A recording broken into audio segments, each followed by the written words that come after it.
Hey, my name is Diane Liu, and I'm about to publish my first YouTube video. I've wanted this for such a long time now. I grew up on YouTube, and I really like the community and just the conversations that happen here. But the funny thing is, even though I've wanted this for years and I've always come back to it and I always say I'm gonna do it, I'm gonna start a YouTube channel. This project right here, the thing you're seeing, it literally started the night before my birthday. I was just laying in bed thinking what am I gonna do? How am I gonna celebrate this year of my life? And it goes to show that you don't need a lot of planning. Sometimes you just need to start and jump right in. So with that said,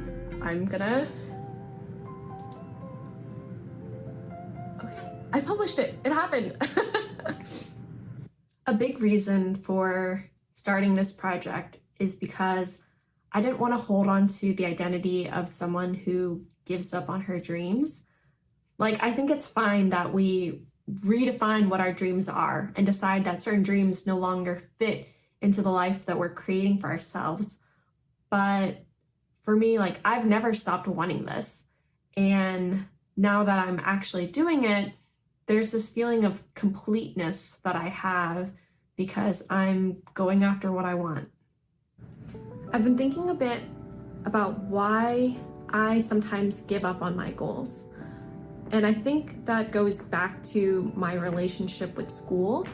I think, school taught me that sometimes, if you don't submit it by the deadline, it's not worth submitting. It's not worth, doing or learning. And that's really unfortunate because I think if something is worthwhile, it can still be worthwhile even if you do it late.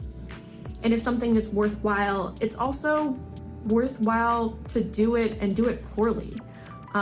Because it's kind of nuts that we expect to start at something and immediately be good at it.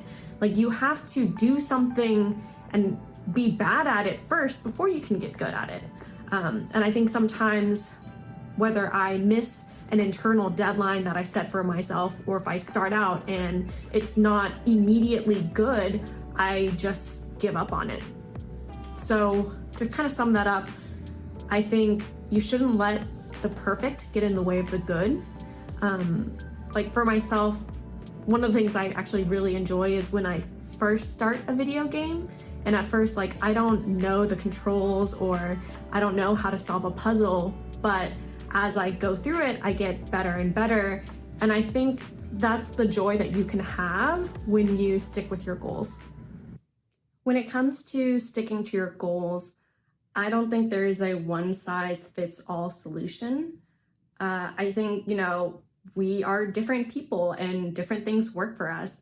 If you've ever had a friend recommend to you a fail-proof method of reaching your goals and it absolutely didn't work for you at all, you're not surprised because you know that just because something works for one person doesn't mean that it's going to work for the next person.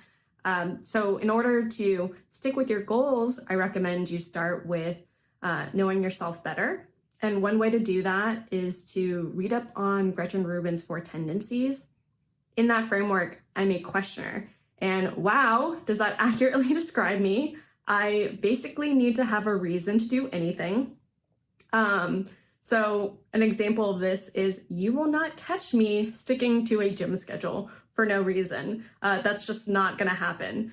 But when I was in college, I was a part of multiple dance teams and I never missed dance practice because to me, it mattered how well we did on stage.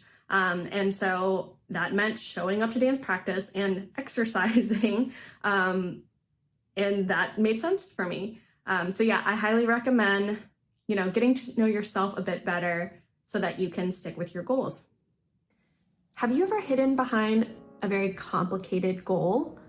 Where you create this goal with good intentions, but then you look at it again and you think, actually that's very difficult and there's no way I can do this. So one thing that I do in the planning stage that helps with executing is I follow the KISS rule, which stands for keep it simple, stupid. And the way this works is when you take a very big thing and you break it down into like its smallest pieces, when you look at that very small task, it's laughable to say that like, oh, I can't do that, or I can't find time for it, because like, you know that it's so simple that you absolutely can. And the thing is, once you've gotten started, it's a lot easier to keep going and easier for you to stick to the thing that you said you wanted to do. When we talk about sticking to our goals, I think it's important to acknowledge that your goals don't exist in a vacuum. You are still a person who is responsible for feeding yourself, for making sure that you have clean clothes to wear, being a part of other people's lives.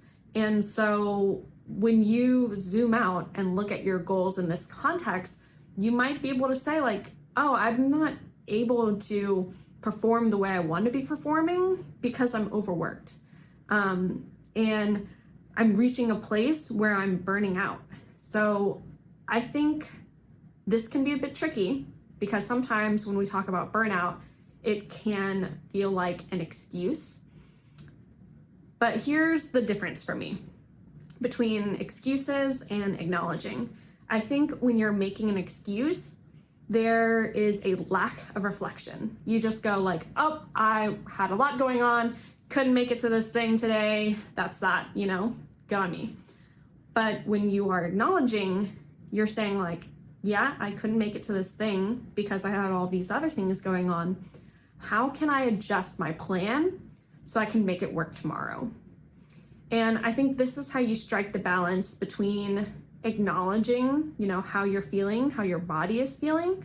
But then by doing this, you are better able to stick to your goals because you're not going to reach that point of burning out.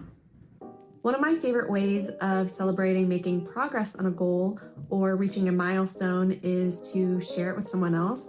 This can be with my boyfriend Devin, a friend, one of my brothers, and I find that when I share how I'm doing on something, I usually get to share joy with them as well. Also, if I manage to get one of them invested in how I'm doing with a goal, they're gonna wanna know how I'm doing in the future, and they're gonna ask for updates. And this is one way that I stay accountable and stick with my goals. I wanna say a big thank you for sticking with me this week. Please subscribe if you've enjoyed following along with my journey. I like making this content for you, and I love that I get to share it with you. This week, I talked a bit about how to stick with your goals, and next week, I'm going to talk about what it means to stick together.